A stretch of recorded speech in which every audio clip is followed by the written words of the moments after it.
everyone, it's Alyssa and welcome to You Can Learn Math. Today's lesson is on long division. Long division. Long.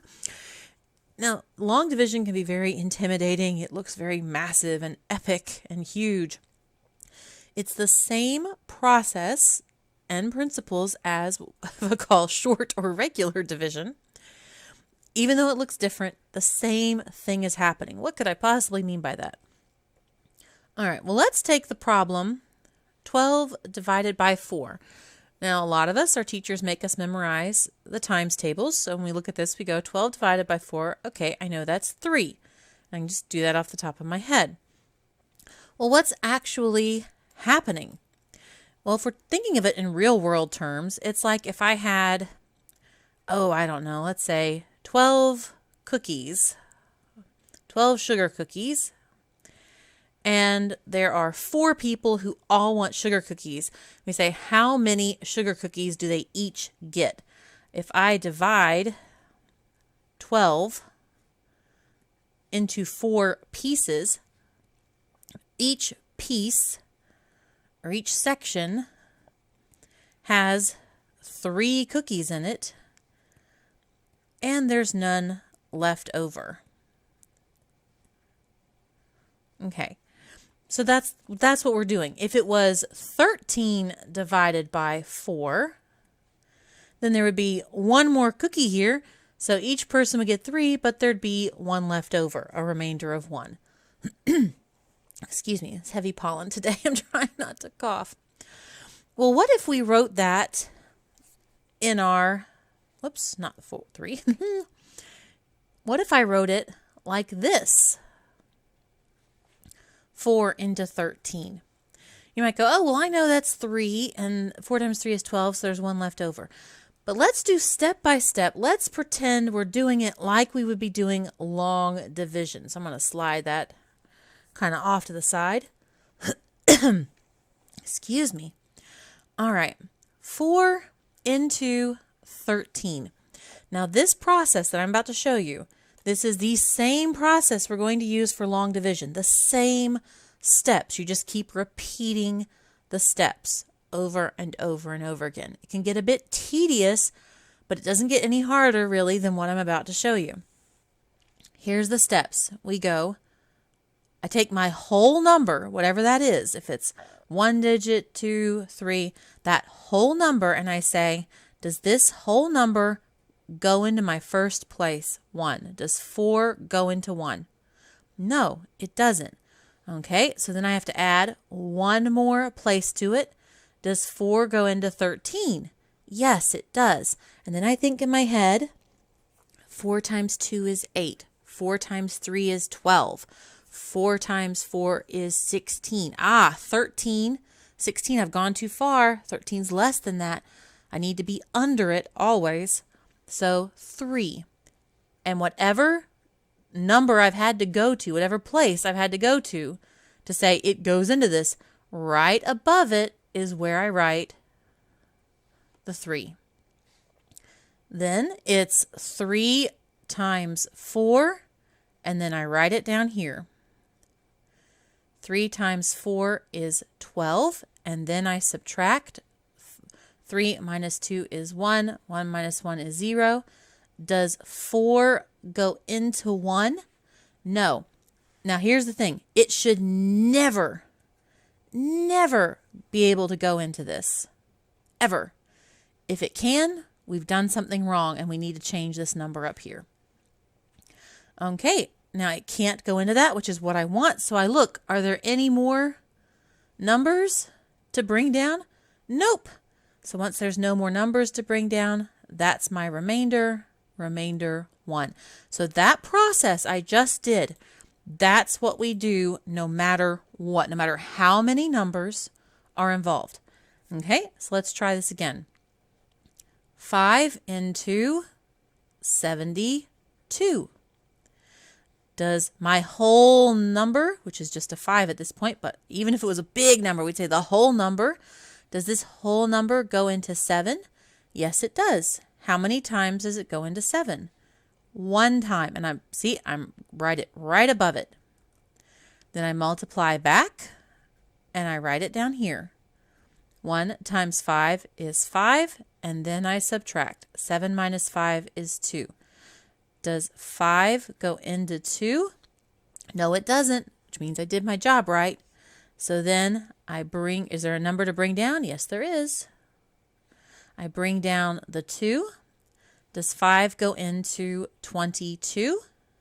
Yes, it does. I think in my head, 5 times 3 is 15. 5 times 4 is 20.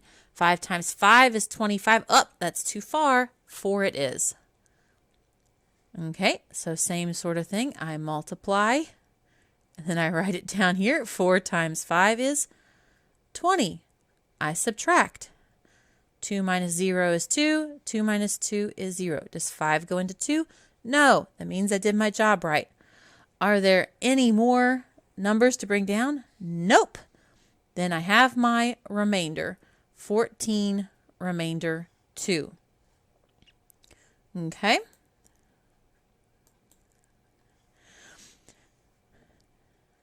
Same process. Let's say if I added one more.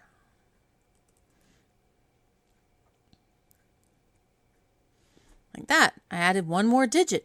Let's do the same process again. My whole number over here, which is 5, does 5 go into 7? Yes, it does. It goes one time.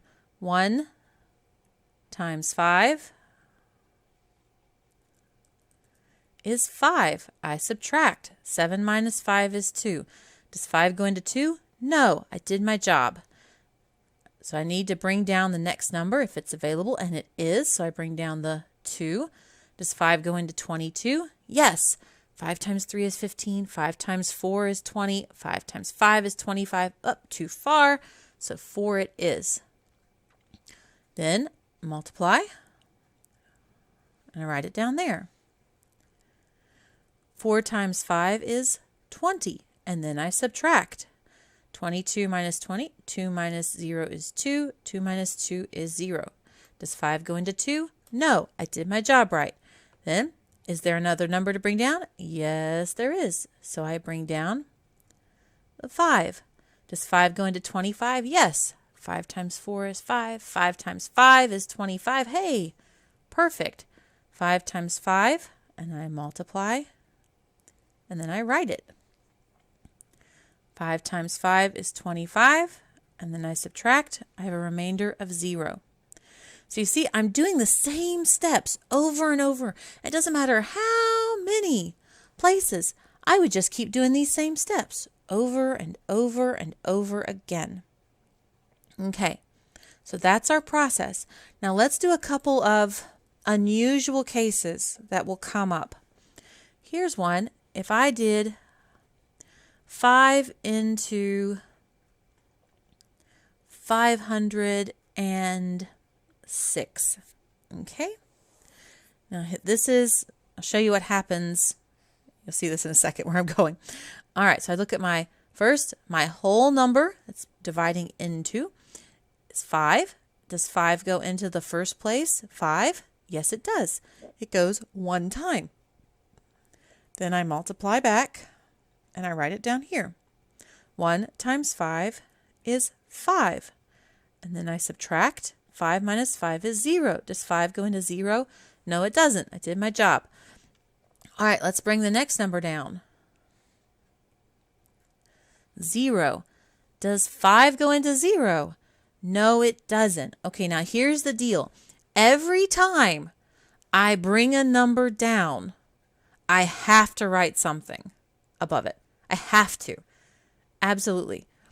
So in this particular case, it doesn't go into it. So I write a 0. It doesn't go into it.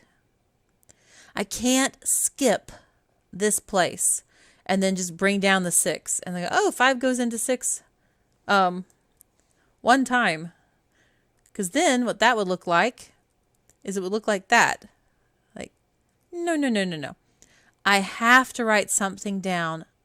Once I've started writing, I've wrote my first number here.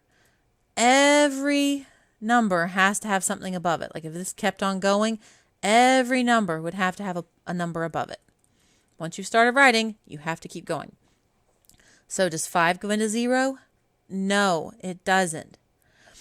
And we can do the whole, multiply it back just so it's really obvious what's happening, very clear. 0 times 5 is 0. I subtract, I get 0. Does 5 go into 0? No. Is there anything to bring down? Yes, there is. So now I'm going to bring down the 6. Does 5 go into 6? Yes, one time. I multiply back. 1 times 5 is 5. Then I subtract, I get 1. Does 5 go into 1? No.